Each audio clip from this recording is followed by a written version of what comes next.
नमः शिवाय। 16 सोमवार व्रत कथा। मृत्युलोक में भ्रमण करने की इच्छा करके एक समय श्री भूतनाथ भगवान भोलेनाथ माता पार्वती के साथ मृत्युलोक में पधारे। भ्रमण करते करते दोनों विदर्भ देशांतर्गत अमरावती नाम की अति रमणीक नगर में पहुंचे। अमरावती नगरी अमरपुरी के सदृश सब प्रकार के सुखों से परिपूर्ण थी। उसमें वहां के महाराज द्वारा बनवाया हुआ अति रमणीक शिव जी का मंदिर भी था। भगवान शंकर भगवती पार्वती के साथ उस मंदिर में निवास करने लगे। एक समय माता पार्वती भगवान भोलेनाथ को प्रसन्न देख मनोविनोद करने की इच्छा से बोली, हे महाराज, आज हम दोनों चौसर खेलेंगे। शिव जी ने प्राण प्रिया की बात को मान ली और चौसर खेलने लगे। उसी समय मंदिर का पुजारी ब्राह्मण मंदिर में पूजा करने आया। माता पार्वती ने पुजारी से प्रश्न किया, पुजारी जी बताओ, इस बाजी में हम दोनों में से किसकी जीत हो गई? वह ब्राह्मण बिना विचारित शीघ्रता से बोल उठा कि महादेव जी की जीत हो गई। थोड़ी देर बाद बाजी समाप्त हो गई और पार्वती जी की विजय हुई। पार्वती जी बहुत क्रोधित हुई और ब्राह्मण को झूठ बोलने के अपराध के कारण श्राप देने को उद्यत हुई। भोलेनाथ ने माता पार्वती को बहुत समझाया, परंतु उन्होंने ब्राह्मण को कोढ़ी होने का शाप दे दिया। कुछ समय बाद पार्वती जी के शापवश पुजारी के शरीर में कोढ़ पैदा हो गया। वह अनेक प्रकार से दुखी रहने लगा। पुजारी को शाप कष्ट भोगते हुए जब बहुत दिन हो गए, तब एक दिन देवलोक की अप्सरा शिव जी की पूजा हेतु उसी मंदिर में पधारी। पुजारी के कोढ़ के कष्ट को देखकर उसने बड़े दया भाव से उससे रोगी होने का कारण पूछा। पुजारी ने निसंकोच सारी बातें बता दी। वे अप्सराएं बोली, हे पुजारी, अब तुम अधिक दुखी मत होना, भगवान शिव तुम्हारे कष्ट को दूर कर देंगे। तुम सब व्रतों में श्रेष्ठ 16 सोमवार का व्रत भक्ति भाव से किया करो। पुजारी ने अप्सरा से बिना भाव से 16 सोमवार व्रत की विधि पूछी। अप्सरा ने बताया, सोमवार को भक्ति के साथ व्रत करे, स्वच्छ वस्त्र पहने, संध्या उपासना के बाद आधा सेर गेहूं का आटा ले, उसे तिंग अन्न बनाए और घी गुड़ दीप नैवेद्य पुंगी फल बेलपत्र जनेऊ जोड़ा चंदन अक्षत पुष्पादि के द्वारा प्रदोष काल में भगवान शंकर का विधि से पूजन करे। तत्पश्चात तीनों अंगों में से एक शिव जी को अर्पण करे, बाकी दो को शिव जी का प्रसाद समरकर उपस्थित जनों में बांट दे और आप भी प्रसाद पाए। इस विधि से 16 सोमवार व्रत करे। 17वें सोमवार का पाव से पवित्र गेहूं के आटे की बाटी बनाए, उससे घी और गुड़ मिलाकर चूरमा बनाए, भगवान भोलेनाथ को भोग लगाकर उपस्थित भक्तों में बांटे। इस प्रकार इसके बाद कुटुंब सहित प्रसाद ले। तो कुछ दिन बाद शिवजी और पार्वती फिर उस मंदिर में पधारे। ब्राह्मण को निरोग देखकर पार्वती ने ब्राह्मण से रोग मुक्त होने का उपाय पूछा, तो ब्राह्मण ने 16 सोमवार व्रत की कथा सुनाई। पार्वती जी अति प्रसन्न होकर ब्राह्मण से व्रत की विधि पूछकर स्वयं व्रत करने को तैयार हो गई। व्रत करने के बाद उनकी मनोकामनाएं पूर्ण हुई तथा उनके रूठे पुत्र स्वामी कार्तिक स्वयं माता के आज्ञाकारी हुए। कार्तिक जी को यह विचार परिवर्तन का रस जानने की इच्छा हुई। वह माता से बोले, हे माता, आपने ऐसा कौन सा उपाय किया जिससे मेरा मन आपकी ओर आकर्षित हुआ?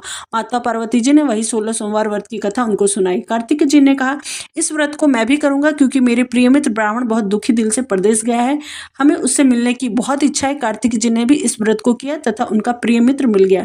मित्र ने इस आकस्मिक मिलन का भेद कार्तिक जी से पूछा, तो वे बोले, हे मित्र, हमने तुम्हारे लिए मिलने के लिए इच्छा से 16 सोमवार का व्रत किया था। अब तो ब्राह्मण मित्र को अपने विवाह की बड़ी इच्छा हुई। उसने कार्तिक जी से व्रत की विधि पूछी और यथा विधि व्रत किया।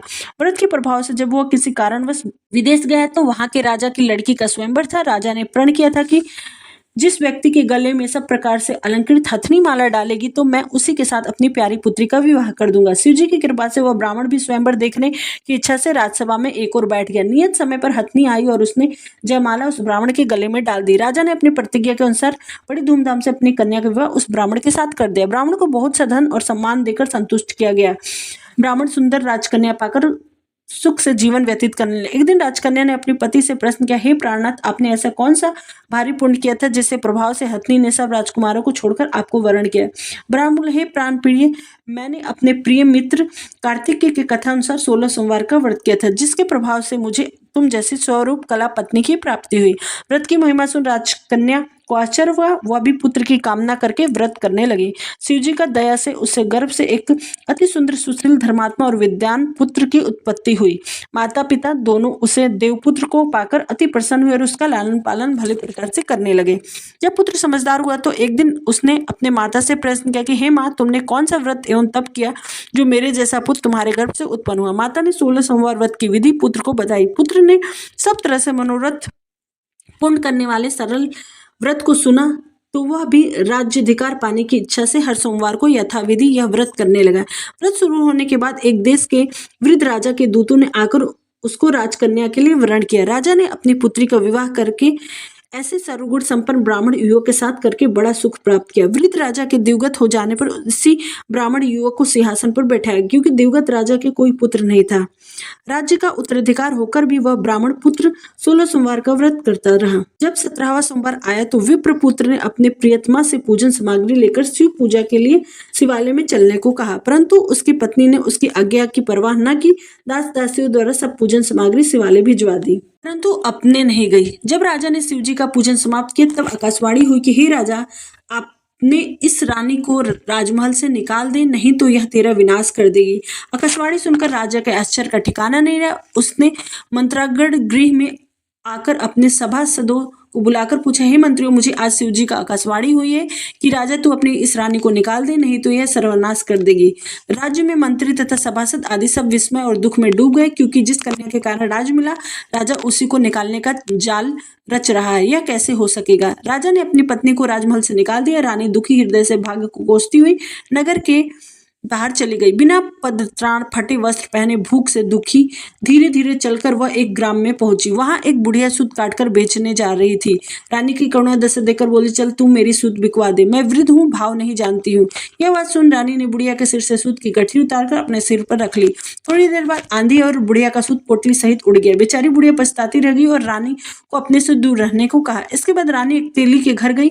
शिवजी के प्रकोप के कारण तेली के सब मटके उसी क्षण चटक गए। तेली ने भी रानी को अपने घर से निकाल दिया। अत्यंत दुख पाती हुई रानी एक नदी के तट पर गई तो नदी का समस्त जल सूख गया। तत्पश्चात रानी एक वन में गई। वहां जाकर सरोवर में सीढ़ी से उतरकर पानी पीने गई। उसके हाथ का स्पर्श होते ही सरोवर का नील कमल सा समान जल असंख्य कीड़ामय होकर गंदा हो गया। रानी ने भाग्य पर दोषारोपण करते हुए उस जल को पीकर पेड़ की शीतल छाया में विश्राम करना चाहा, परंतु रानी जिस पेड़ के नीचे जाती उस पेड़ के पत्ते तत्काल गिर जाते। वन सरोवर जल की ऐसी दशा देख गौ चराते ग्वाले ने अपने गुसाई जी से, जो उस जंगल में स्थित मंदिर में पुजारी थे, यह बात बताई। गुसाई जी के अध्ययन अनुसार ग्वाले रानी को पकड़कर गुसाई जी के पास लाए। रानी